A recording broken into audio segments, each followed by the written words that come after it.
The storm that night didn't feel like weather. It felt like a warning. The rain fell in hard, angry sheets as if the sky itself was trying to drown the truth happening inside that small, broken house at the end of the street. I was driving home late from work when I saw her. A girl running barefoot in the rain. Her clothes were soaked. Her breath was sharp. Her hands were shaking like she was running from a nightmare that refused to stay behind. At first, I didn't recognize her until the streetlight flickered and revealed her face. It was Alina, the girl I had spoken to only once at a neighbor's gathering. The girl with the frightened eyes. The girl whose stepdad never let her breathe. She ran like the world was collapsing behind her. I slowed the car and lowered the window. Alina, what happened? Her voice broke as she said the words no girl should ever say. Please don't take me back there. He wants to force me into a marriage. Tonight. My chest tightened. Her stepdad, a man who treated her like she was a burden he wanted to get rid of. Her mother, who always stayed silent, choosing him over her own daughter. And now this? Get in, I said. She hesitated, not because she didn't trust me, but because she didn't trust anyone anymore. But when thunder cracked, she flinched and grabbed the door handle. She sat inside, water dripping from her hair, arms crossed around herself like she was trying to protect whatever little dignity she had left. I tried to speak softly. Do you want me to call the police? No, they won't help. He's already arranged everything. I just need to disappear. Disappear. That word hurt more than anything. She wasn't running to live. She was running because nobody ever fought for her. I drove slowly, letting her breathe. But then she whispered something that made my blood boil. He said he'll sell me off to that old landlord if I don't obey. My own stepdad. Like I'm nothing. Her voice cracked at the end. Anger rose inside me. Not at her, but at the monsters who raised her. Alina, you're not going back there, I said firmly. She looked at me with tired, swollen eyes. Why would you help me? You barely know me. I didn't know the answer myself. Maybe it was the fear in her voice. Maybe it was the pain she tried so hard to hide. Or maybe it was because I knew what it felt like to have no one stand beside you. You don't deserve what they're doing to you, I said. And I won't let them force your life for their benefit. Her lips trembled. Not in fear this time. In relief. But the moment she believed she was safe, headlights appeared behind us. A car. Angry. Her stepdad's car. Alina's face went pale. It's him. Thunder roared as I pressed the accelerator. And in that moment I knew this wasn't just about saving her tonight. This was the beginning of something bigger. Something fate wrote with pain and would rewrite with love. Tonight was the night she ran toward me, and I wasn't going to let anyone take her back. Chapter 2. The girl who refused to break. She didn't speak to me for the first 3 days. Not a word. Not even a glance. She kept her arms crossed, anger burning in her eyes like fire trapped behind glass. Whenever I tried to talk, she looked away, as if even hearing my voice was an insult. And honestly, I didn't blame her. She had been sold, traded like an unwanted object. Her stepfather had signed a paper, taken money, and walked away smiling. And her mother, she didn't even look back. Now she was in a stranger's home, my home, standing in front of me like a storm that refused to calm. I don't belong here. Her voice shook when she finally spoke. I didn't move closer. I didn't raise my voice. I just said softly, "You're right. You don't. But you also don't belong with people who hurt you." She stared at me. Her eyes trembled, not from fear, from rage mixed with years of betrayal. She stepped forward, grabbed my collar, and pushed me back. "Don't act kind," she hissed. Everyone in my life turned into a monster. Her breath was shaking, her fists trembling. She wasn't threatening me. She was protecting herself. The walls she had built around her heart were tall, broken and bleeding. I could see it, but I didn't touch her. I didn't shout back. I only said, "You don't have to trust me today, or tomorrow, but I will never be one of them." For a moment, just a moment, the fire in her eyes flickered, softened. Then she turned her back and whispered, "I hate him. I hate my stepdad. I hate my mother." And then, barely audible, "And I hate myself for still expecting love from them." Her voice cracked. Her shoulders shook. But she didn't cry. She never cried. She just stood there, a warrior forced to fight alone. And I knew. This marriage wasn't a romance. Not yet. It was two wounded souls, one trying to escape her past, and the other trying to give her a future where she would never be sold again, never abandoned again, never unloved again. And whether she believed it or not, she was finally safe. Chapter 3, the night she finally broke. The storm outside started quietly, just a soft rumble at first, but inside the house, the real storm was already living in her. That night she refused dinner, refused to sit, refused to talk. She stood near the window, arms wrapped tightly around herself, as if holding her own heart together. I walked toward her slowly. "Are you scared of me?" I asked. She didn't answer. Instead, she whispered, "I'm scared of needing anyone again." Those words pierced deeper than any scream. I didn't touch her. She wasn't ready for that. Instead, I stood beside her, close enough to listen, far enough to not feel threatening. Slowly, she began speaking. "When I was 14, my stepdad told me I was a burden." Her voice cracked, but she kept going. "When I turned 17, my mother told me I ruin everything I touch." She laughed softly, but it wasn't a happy laugh. It was the kind someone makes when their heart is bleeding. "And then they sold me, like I was a piece of furniture." She finally looked at me. Her eyes were not angry tonight, not sharp, not defensive. They were tired, the kind of tired that comes from fighting battles nobody sees. I said gently, "You were never the burden." "They were." She shook her head. "No, people like you don't understand. You bought me." I didn't defend myself. I didn't try to correct her pain. Instead, I said, "I didn't buy a girl. I saved a life." The thunder outside echoed at the same moment, as if the sky agreed. Her lips trembled. Her breath grew shallow. Then, for the first time, she cried.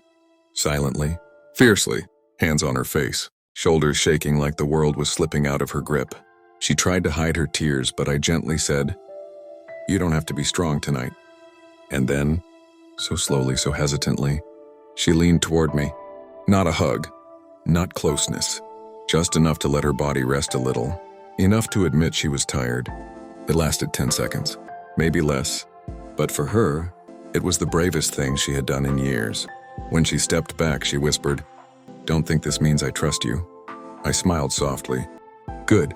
Real trust shouldn't happen in one night." She didn't smile back, but she didn't walk away either.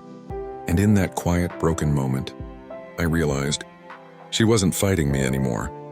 She was fighting herself. And finally, slowly, she was letting herself heal. Chapter 4, the walls she built, and the ones she let fall. The next morning was quiet, not peaceful, just quiet in a way that felt fragile, like the house itself was afraid to breathe too loudly. She walked into the kitchen slowly, eyes half tired, hair messy from a night of crying she'd never admit to. She didn't look at me, but she also didn't avoid me. That, for her, was progress. I placed a cup of tea on the table in front of her. She stared at it for a long moment, then whispered, "Why are you doing this?" I sat down opposite her. "Because someone should have done it years ago," I said softly. She swallowed hard, her throat tightening. "You don't owe me anything." I shook my head. "No, but I want to give you everything they never did." Her eyes flickered with something. Hurt, fear, hope. She pushed the cup away gently. "Don't be kind to me. I don't know how to accept it." Her words weren't angry. They were scared, as if kindness itself was a dangerous thing. I leaned back. "You don't have to accept anything today," I said. "Just sit. That's enough." She looked away, but her fingers slowly, uncertainly, pulled the cup back toward her. She took one sip, just one, but her hands trembled as if she were drinking memories instead of tea. After a long silence, she whispered, "Do you know what hurts the most?" I didn't speak. I waited. That they never even pretended to love me. My chest tightened. She continued, voice barely holding itself together. "Even if they lied, even if it was fake, I just wanted to hear 'I'm proud of you' once." Her voice broke at the last word. She kept staring at her reflection in the tea, as if trying to see what was so unlovable about herself. I said quietly, "You are not responsible for the love they failed to give." A single tear escaped her eye. She wiped it aggressively, almost angrily. "Stop it. If you keep talking like that, I'll start believing you." And for the first time, I saw it. A crack in her armor. A small one. Barely visible, but real. She wasn't breaking anymore. She was opening. Later that night, she walked past me in the hallway. For the first time, she paused and spoke without looking at me. Good night. It was small, soft, barely audible. But from her, it was everything. I smiled to myself as she went to her room. Because tonight, she didn't slam the door. She just closed it gently, like someone finally learning what gentleness feels like. And I knew a new chapter had begun inside her heart, even if she didn't see it yet. Chapter 5, the moment she finally broke. That evening, the house was quiet again. Not cold, not harsh, just quiet in a way that meant something was coming. She was sitting on the living room floor with her knees pulled to her chest, staring at the window like she was waiting for the night to speak first. I walked in slowly, not wanting to disturb her thoughts. But she spoke before I could. "Why do you keep trying with me?" Her voice wasn't angry this time. It wasn't distant. It was tired, exhausted in a way only someone who has survived too much could be. I sat down on the couch, not too close, not too far. "Because," I said softly, "every time you look away, I see the part of you that's still afraid to ask for help." She swallowed hard. "I don't deserve this." "Yes," I replied. "You do, more than anyone." Her eyes finally lifted. And for the first time in weeks, she didn't look at me with hate, fear, or anger.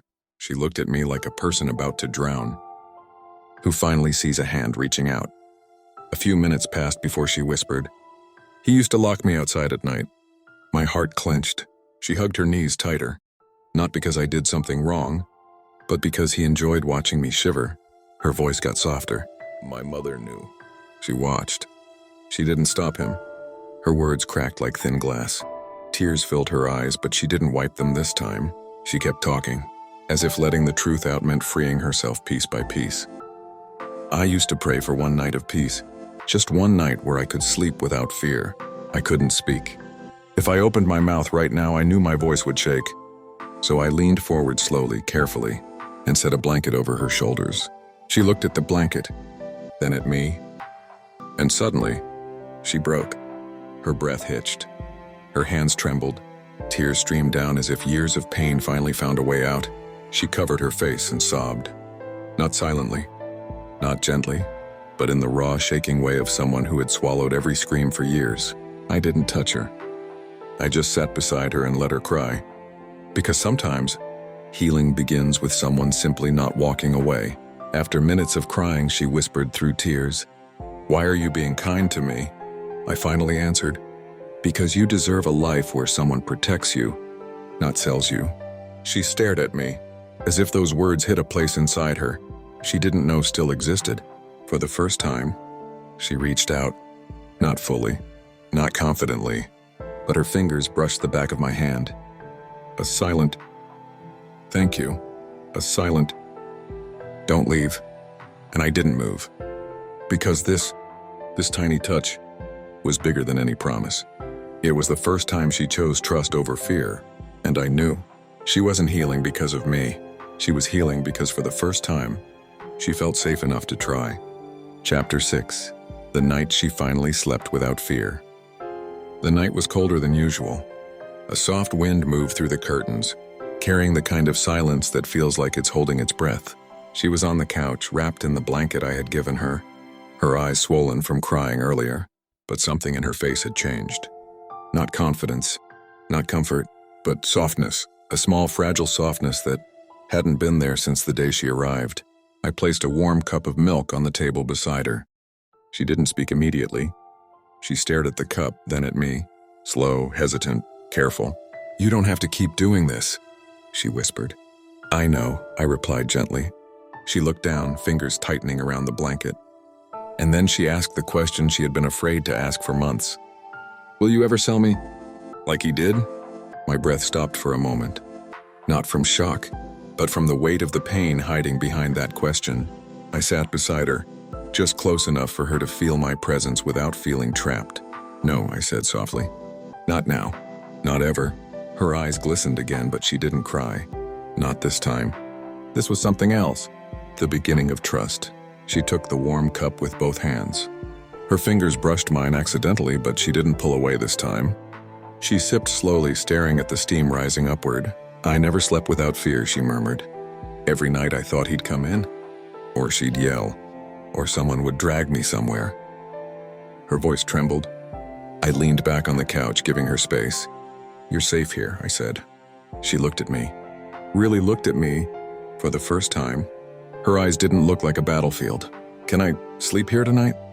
She immediately tried to explain. "Not with you. Not like that. Just in this room, where I can see you, where I know nothing will happen." My heart softened.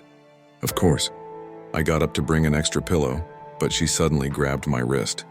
Not tight, not fearful. Just needing. "Don't leave," she whispered. I sat back down. She placed the pillow beside her, curled up and closed her eyes. A few minutes passed. Her breathing was uneven at first, shaky, restless, like someone trying to unlearn years of fear. But then, slowly, her breathing softened, her shoulders relaxed, her fingers unclenched, and for the first time since she entered my house, she fell asleep peacefully.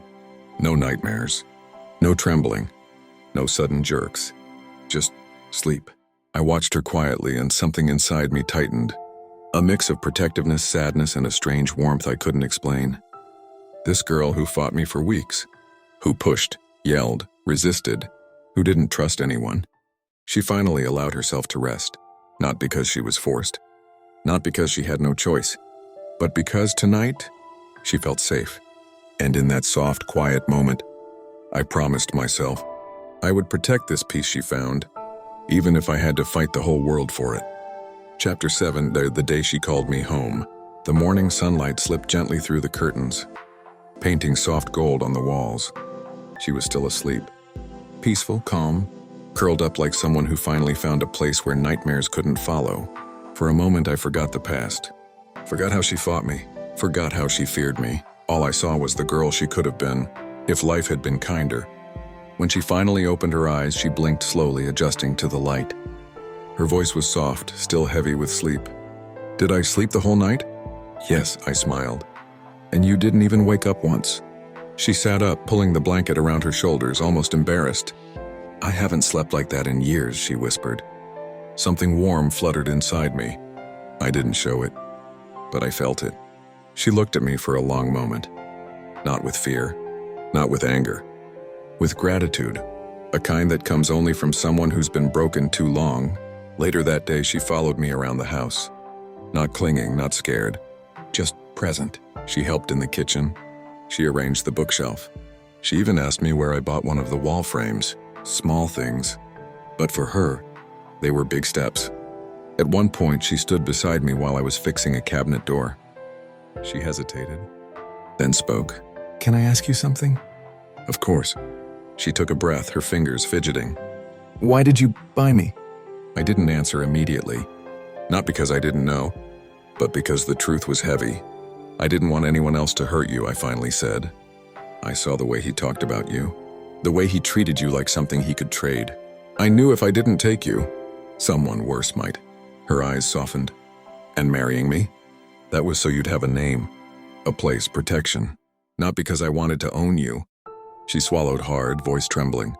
"No one has ever protected me without wanting something back."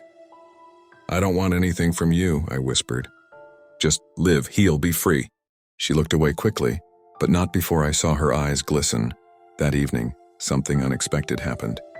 She came to me willingly, sat beside me on the balcony as the sun lowered behind the buildings. Wind touched her hair, making it dance around her face. She wasn't tense, wasn't afraid, wasn't distant. She was comfortable. For the first time, after several quiet minutes, she spoke, very softly, almost shyly. "Can I tell you something strange?" "Go ahead." She took a deep breath. "When I'm here with you, I don't feel like I'm trapped." She paused. "I feel like I'm home."